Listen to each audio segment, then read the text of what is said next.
Добар ден, започнуваме со дневникот во 16:30. Во продолжение следи кратка најава за делоденишните случувања во регионот. Останете со нас.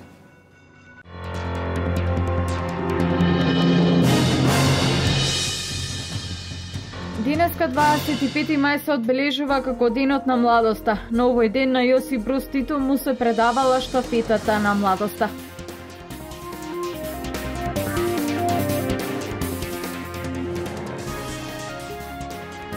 Зголемена бројката на разводи во Истокот во последниве 3 години, оваа бројка се зголемува за 10%.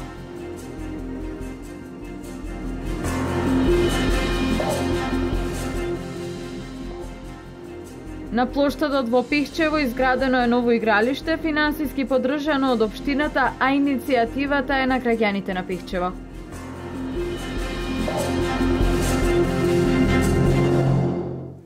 Денес 25 мај, со децении во поранешна Југославија, Ден на младоста се славеше како роден ден на доживотниот југословенски претседател Јосип Броз Тито. Со положување венци и цвеќе, голем број граѓани од сите земји на поранешна Југославија го посетуваат гробот на Тито во Белград.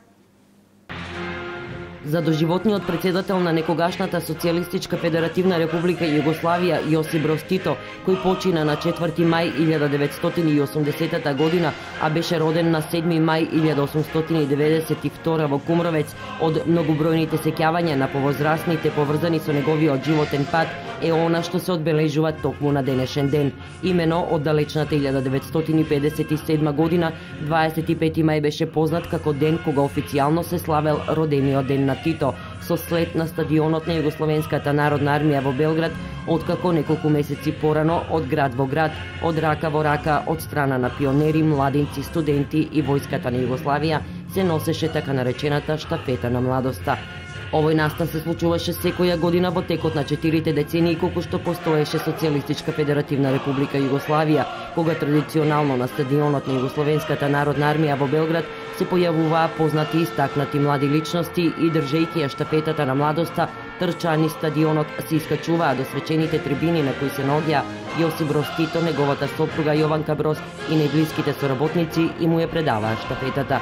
На овој датум повозрастните штипјани се сеќаваат како на ден кога се организирала манифестација во која се обединувала младината. Присуствував само во Скопје, на вежби имаме, тие вежби што ги одржуваме под покровителство на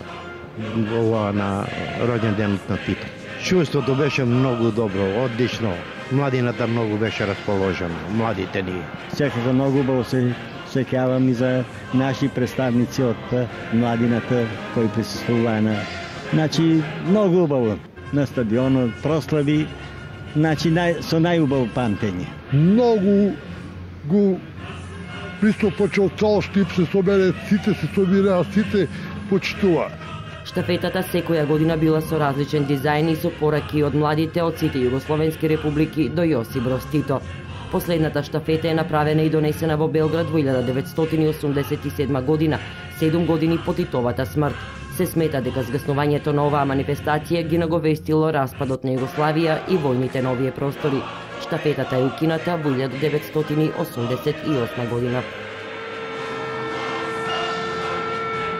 На Драмскиот аматерски фестивал кој започнува од денес ќе се представат и членовите на драмската секција при Основното општинско училиште Гоце Делчев од Штип.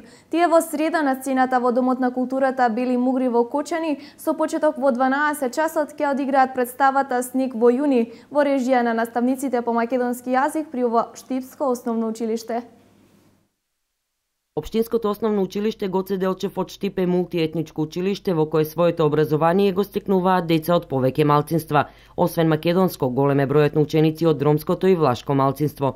Токму затоа наставниците по македонски јазик кои ја водат драмската секција дојдоа на идеја да реализираат представа со символичен наслов Снег во јуни. Представата се однесува на еднаквоста во разликите. Станува збор за опишување на месеците во годината кои се поврзани меѓу себе, исто како и ние луѓето, со одредени разлики, но со исти емоции.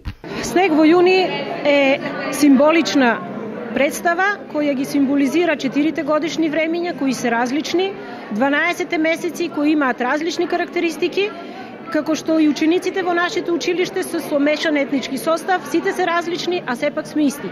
Од таму потекнува и насловот, сакајќи преку символиката на годишните времиња и 12 месеци да представиме дека сите сме различни, а сепак сме исти, сите другаруваме и сите заеднички го делиме сето наше секојдневие. Ученици од повеќе одделенија се вклучени во представата за која велат дека иако ја подготвуваат од почетокот на оваа учебна година, не им било тешко, бидејќи времето претежно го поминувале во дружење. Ни беше многу забавно, се подготвуваме од почетокот на годината. Со истата представа учествуваме на повеќе конкурси и многу ни е забавно. Да, го представуваме нашето училиште. Која улога ја имаш ти во представа? Јас сум Мај, бидејќи во Мај сум родена, се чувствувам прекрасно. Што е она што го карактеризира месецот Мај, односно што го карактеризираш ти во представа? Дека Мај е цветен, дека е прекрасно, се е зелено, шарено, така.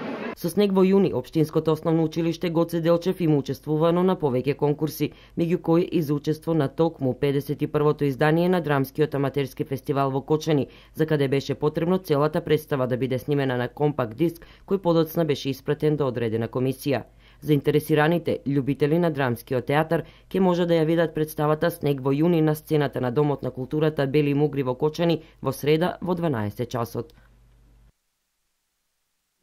Во среда, Општинската организација на Црвениот крст од Штип ќе организираат надпревар по прва помош. Ќе се надпреваруваат ученици од сите основни и средни училишта во градот. Надпреварот ќе се одржи во паркот на Суитлакот со почеток во 11 часот. Обуката е завршена, а првопласираната екипа во категорија средношколци ќе земат учество на државниот надпревар кој ќе се одржи во септември. Овој надпревар се одржува по повод значајниот датум во овој месец, 8 мај, Светскиот ден на Црвениот крст.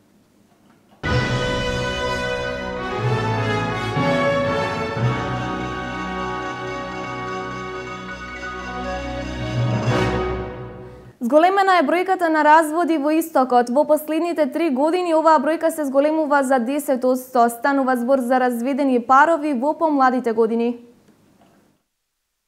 Година в година расте бројката на разводи на Истокот. Статистиката покажува дека од минативе 2 години бројот на поднесените барања за разводи се зголемиле.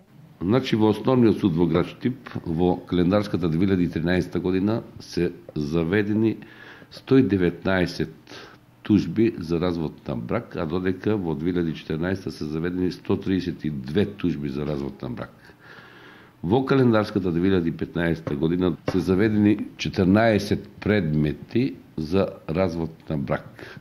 Тоа се претежно релативно млади парови на возраст од 30 до 40 години, вели Стојан Михов, потпарол на Основен суд Штип.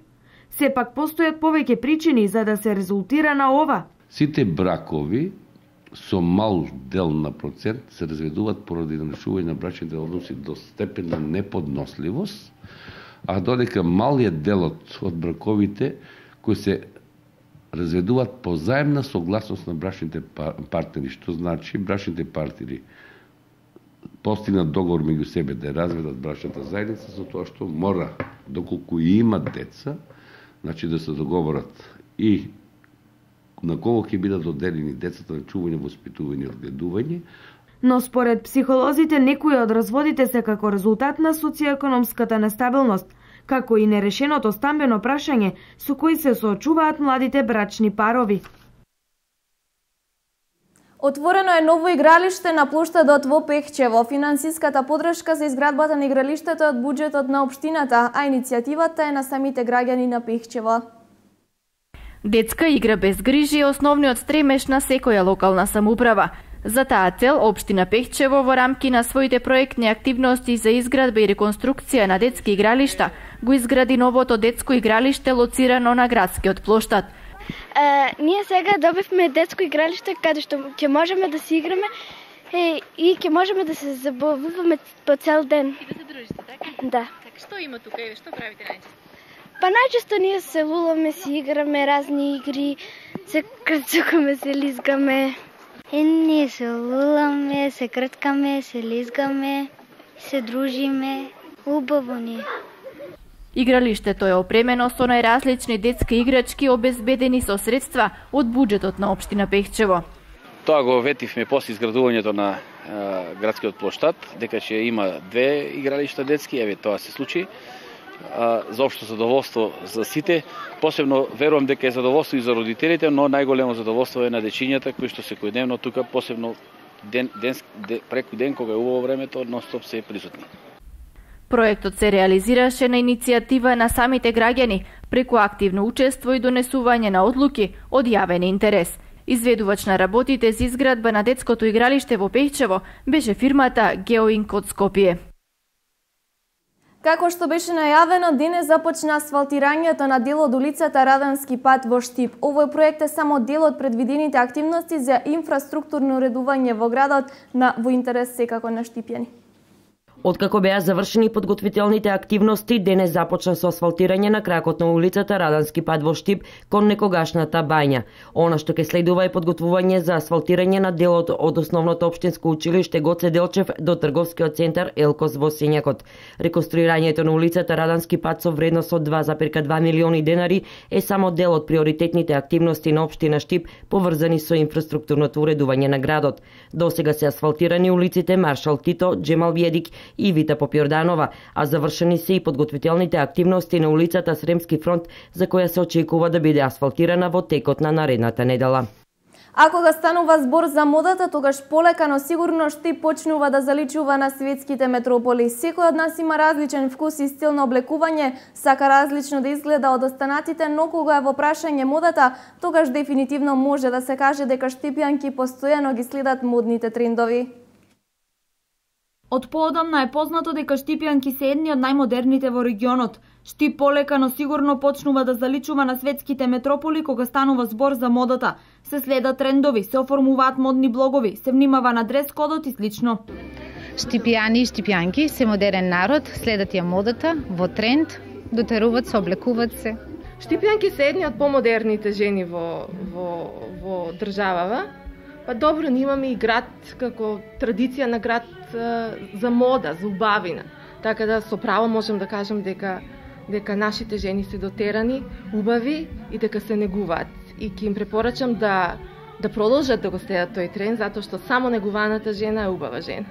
Модата се разликува во зависност од општествената класа, годините, генерацијата, професијата и околината која ги обкружува. Например, ако постар човек се облекува според модата на младите луѓе, тогаш може да изгледа смешно во очите и на младите и на старите луѓе. Терминот жртва на модата се однесува за некој кој зависи од моменталните стилови и мода. Сепак, штипјани едногласни, за да се дотера човек потребни се доста парични средства. Ги следат. Дори премногу се окупирани со следењето на модните трендови. Сум патувала последниве години во некои држави европски. Мислам дека дори премногу се окупирани со модата. Сметам дека тоа е важно. Важна е естетиката. Но многу е битно да се импровизира со малку пари да се направи нешто естетски обликувано. Па мислам дека сме број 1 во Македонија. Многу.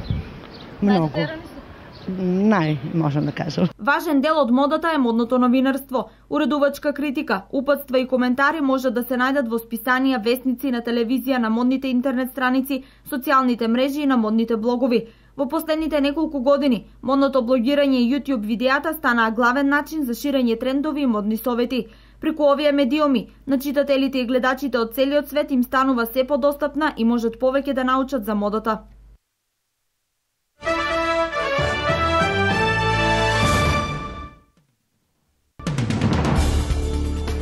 Полскиот председател Бронислав Комаровски го призна поразот од неговиот ривал Анџеј Дуда на вчерашниот втор круг од председателските избори. Дуда победи во првиот круг на 10 мај. Ваквиот резултат ја рефлектира разочараноста на гласачите и е силна порака до сегашната полска влада. Брод со 460 тони хуманитарна помош пристигнал во јеменското пристаниште Аден, каде што од борбите десетици илјади луѓе се наоѓаат без основни здравствени и прехранбени продукти. Обединетите нации соопштија дека над 2000 луѓе биле убиени во Аден од март годинава. Силен земјотрес од 5,6 степени според Рихтеровата скала ја погоди Јапонија во реонот на главниот град Токио. Властите соопштиле првично предупредување за цунами, но по неколку минути го повлекле предупредувањето. Епицентарот на потресот бил во провинцијата Саитама, северно од главниот град, со длабочина од 50 км под земјината површина. Најмалку 5 лица загинаа, 62 се ранети денеска во самоубиствен напад со автомобил бомба врз административен комплекс во јужната афганистанска провинција Забул. Бомбаш самоубиец детонирал 1 тон експлозив, сместен во камион пред влезот во комплексот владини згради во Каланта. Во нападот се ранети тројца членови на Советот, вклучувајќи 2 жени. Во нападот има и ранети деца. Стотици демонстранти учествуваа на митингот во Истанбул со барањето црквата Света Софија да биде претворена во џамија. Демонстрантите се собрале околу црквата Света Софија во историскиот регион Султан Хамед, носејќи транспаренти на кои пишувало: Света Софија треба да биде отворена повторно во својство на џамија, како и постери со исламистички пароли.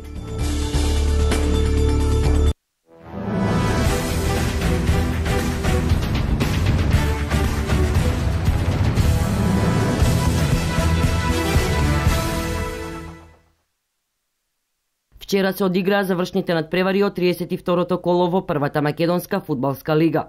Фудбалскиот клуб Брегалница повторно со победа против екипата на Хоризонт Турново со 1:0 во завршниот дел, со што сигурно го заокружува крајот на оваа сезона, обезбедувајќи си сигурно место во првата лига.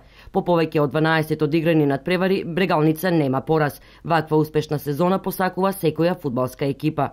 Најтрофејниот македонски клуб, екипата на Вардар, во Кратово го доби својот 9-ти трофеј во историјата. Денеска во последното првенствено коло од плей-офот ја официјализираа новата радост со надпреварот против Силекс, кој заврши со резултат 2:2. Од плей-аут фазата надпреварот помеѓу Пелистер Тетекс заврши нерешено 2:2. Работнички Шкендија и Ренова се изборија за квалификации во Лигата на Европа, додека пак лигата ја напуштаат Тетекс и Пелистер.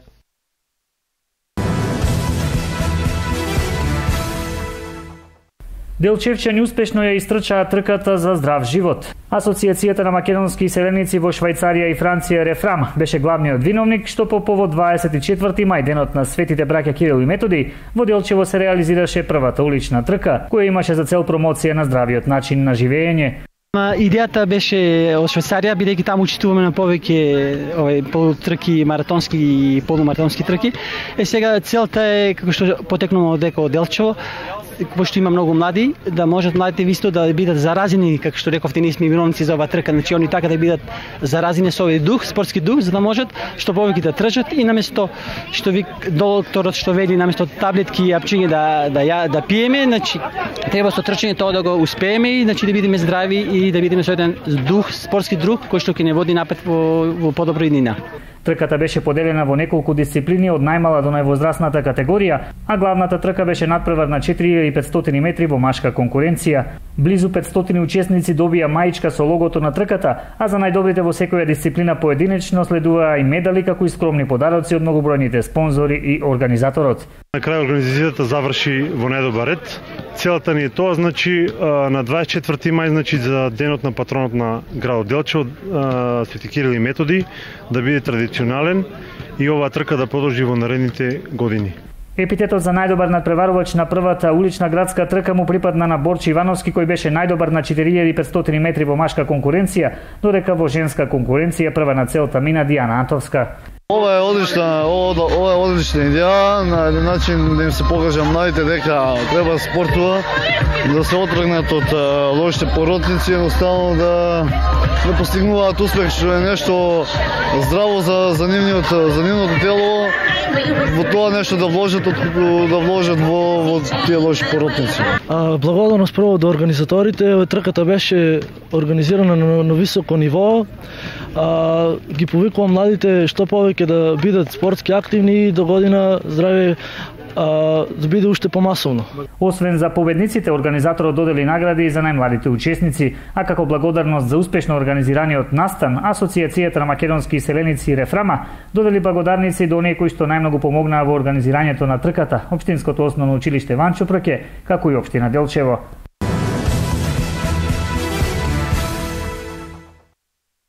Во саботата и неделата во Кочани се одржа вториот меморијален турнир Благој Једровски, чиј што организатор е тенискиот клуб Акватен. Турнирот се одржува во чест на некогашниот тенисер и големата надеж на кочанскиот тенис Благој Једровски, кој пред 2 години трагично го загуби животот. Сите учесници кои учествуваа на турнирот се победници, но сепак во успешните имаше и најуспешни. Во женска конкуренција победник на турнирот стана Даниела Колева, која во финалето ја совлада Пале Георгиева со 2:0, по сетови 6:1 и 6:3. А со ист резултат во машкото финале Коста Иванов го совлада Благој Темелков со резултат 6:1 и 6:4. Организаторот на турнирот на тенискиот клуб Акватен од кучани и семејството на Благој Дровски на најуспешните им доделија медали и пехари. Победникот на турнирот Коста Иванов освоениот пехар го додели на мајката на Едровски.